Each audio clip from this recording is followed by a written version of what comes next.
అనుదిన బైబుల్ సంఖ్యాకాండం 3వ అధ్యాయము. యెహోవా సీనాయి కొండ మీద మోసేతో మాట్లాడిన నాటికి అహరోను మోసేల వంశావళులు ఇవే. అహరోను కుమారుల పేర్లు ఏవనగా తొలుత పుట్టిన నాదాబు, అబీహు, ఎలియాజరు, ఈతామారు అనినవే. ఇవి అభిషేకము నుండి యాజకులైన అహరోను కుమారుల పేర్లు. వారు యాజకులగునట్లు అతడు వారిని ప్రతిష్ఠించెను. నాదాబు, అబీహులు సీనాయి అరణ్యమందు యెహోవా సన్నిధిని అన్యాగ్ని నర్పించినందున వారు యెహోవా సన్నిధిని చనిపోయిరి. వారికి కుమారులు కలుగలేదు కనుక ఎలియాజరు, ఈతామారును తమ తండ్రి అయిన అహరోను ఎదుట యాజక సేవ చేసిరి. మరియు యెహోవా మోషేకు ఈలాగు సెలవిచ్చెను, నీవు లేవీ గోత్రికులను తీసుకొని వచ్చి వారు అతనికి పరిచారకులుగా ఉండునట్లు యాజకుడైన అహరోను ఎదుట వారిని నిలవబెట్టుము. వారు ప్రత్యక్షపు గుడారమును ఎదుట మందిరపు సేవ చేయవలను. తాము కాపాడవలసిన దానిని, సర్వ సమాజము కాపాడవలసిన దానిని వారు కాపాడవలెను. మందిరపు సేవ చేయుటకు ప్రత్యక్షపు గుడారం యొక్క ఉపకరణములన్నిటినీ ఇశ్రాయేలీలు కాపాడవలసినదంతటిని వారే కాపాడవలెను. కాగా నీవు లేవీయులను అహరోనుకును అతని కుమారులకును అప్పగింపవలెను. వారు ఇశ్రాయేలీల్లో నుండి అతని వశము చేయబడినవారు. నీవు అహరోనును అతని కుమారులను నియమింపవలను. వారు తమ యాజక ధర్మమును అనుసరించి నడుచుకొందురు. అన్యుడు సమీపించిన ఎడల వాడు మరణశిక్ష నొందును. మరియు యెహోవా మోషేకు ఈలాగు సెలవిచ్చెను, ఇదిగో నేను ఇశ్రాయేలీలలో తొలిచూలి అయిన ప్రతి మగపిల్లకు మారుగా ఇశ్రాయేలీలో నుండి లేవీలను నా వశము చేసుకొని ఉన్నాను. ప్రతి తొలిచూలియు నాది కనుక లేవీయులు నావారై యుందురు. ఐగుప్తు దేశములో నేను ప్రతి తొలిచూలును సంహరించిన నాడు మనుషుల తొలిచూలులనేమి పశువుల తొలిచూలులనేమి ఇశ్రాయేలీలో అన్నిటినీ నా కొరకు ప్రతిష్ఠించుకొంటిని. వారు నావారై యుందురు. నేను యెహోవాను. మరియు సీనాయి అరణ్యమందు యెహోవా మోషేకు ఈలాగు సెలవిచ్చెను, లేవీయుల పితరుల కుటుంబములను వారి వారి వంశములను లెక్కింపుము. 1 నెల మొదలుకొని పై ప్రాయము గల మగవారినందరినీ లెక్కింపవలెను. కాబట్టి మోషే యెహోవా తనకు ఆజ్ఞాపించినట్లు ఆయన మాట చొప్పున వారిని లెక్కించెను. లేవీ కుమారుల పేర్లు గెర్షోను, కహాతు, మెరారి అనునవి. గెర్షోను కుమారుల వంశకర్తల పేర్లు లిబ్ని, షిమి అనునవి. కహాతు కుమారుల వంశకర్తల పేర్లు అమ్రాము, ఇశ్షహారు, హెబ్రోను, ఇజ్జీయేలు అనునవి. మెరారి కుమారుల వంశకర్తల పేర్లు మహాలి, మూషి. వారి వారి పితరుల కుటుంబముల చొప్పున ఇవి లేవీయుల వంశములు. లిబ్నీయేలు, షిమీయేలు గిర్షోను వంశస్థులు. గెర్షోనీయుల వంశపు వారు వీరే.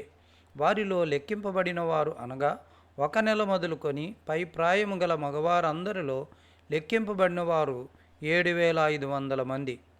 గెర్షోనీయుల వంశములు మందిరము వెనుకను అనగా పడమటి దిక్కున దిగవలెను. గెర్షోనీయుల పితరుల కుటుంబములో లాయేలు కుమారుడైన ఎలీషాయాపు ప్రధానుడు. ప్రత్యక్షపు గుడారములో గెర్షోను కుమారులు కాపాడవలసినవి ఏమనగా మందిరము, గుడారము, దాని పైకప్పు, ప్రత్యక్షపు గుడారపు ద్వారపు తెరయు, ప్రాకార యవనికలు, మందిరమునకును బలిపీఠమునకు చుట్టూనున్న ప్రాకార ద్వారపు తెరయు, దాని సమస్త సేవ కొరకైన త్రాలును. కహాతు వంశమేదనగా అమ్రామీయుల వంశము, ఇస్సారీయుల వంశము, హెబ్రోనీయుల వంశము, ఉజ్జీయేలీయుల వంశము. ఇవి కహాతీయుల వంశములు.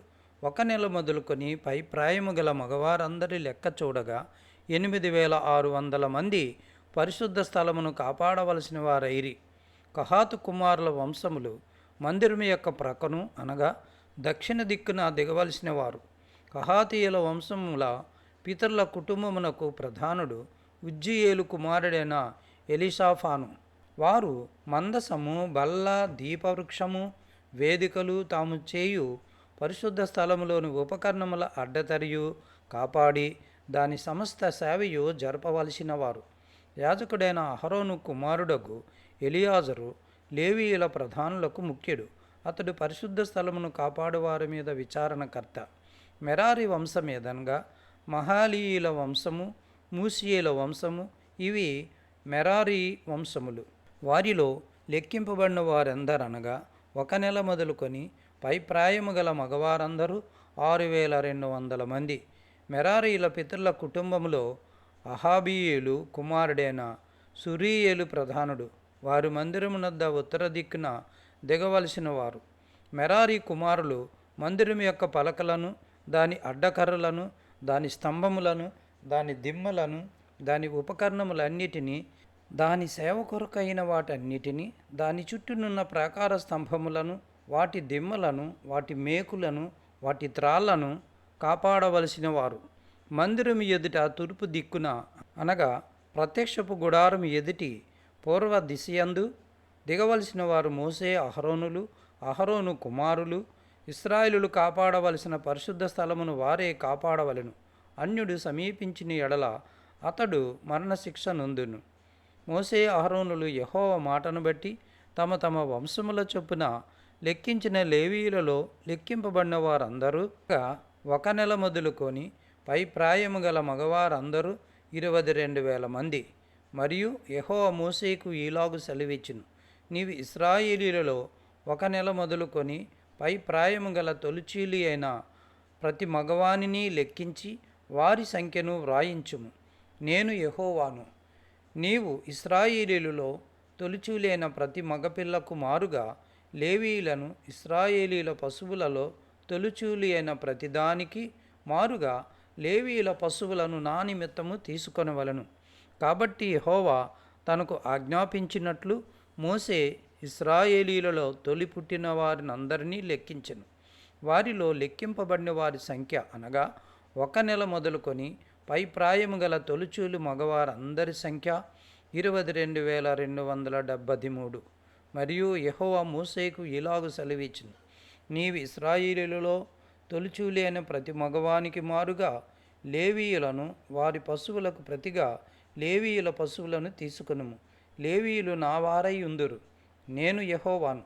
ఇశ్రాయేలీయులకు తొలితి పుట్టిన వారిలో లేవీయుల కంటే 273 ఎక్కువైనందున శేషించిన వారి యొద్ద తలకొక 5 తులముల వెండిని తీసుకొనవలెను. పరిశుద్ధమైన తులము చొప్పున వాటిని తీసుకొనవలెను. తులము 20 చిన్నములు. వారిలో ఎక్కువ మంది విమోచన కొరకు ఇయ్యబడిన ధనమును అహరోనుకును అతని కుమారులకును ఇయ్యవలెను. కాబట్టి మోసే లేవీయుల వలన విడిపింపబడిన వారి కంటే ఆ ఎక్కువైన వారి యొక్క విమోచన ధనమును తీసుకొనెను. పరిశుద్ధమైన తులము చొప్పున 1365 తులముల ధనమును ఇశ్రాయేలీయుల జ్యేష్ఠ కుమారుల యొద్ద తీసుకొనెను. యెహోవా మోసేకు ఆజ్ఞాపించినట్లు యెహోవా నోటి మాట చొప్పున అహరోనుకును అతని కుమారులకును విడిపింపబడిన వారి విమోచన ధనమును మోసే ఇచ్చెను.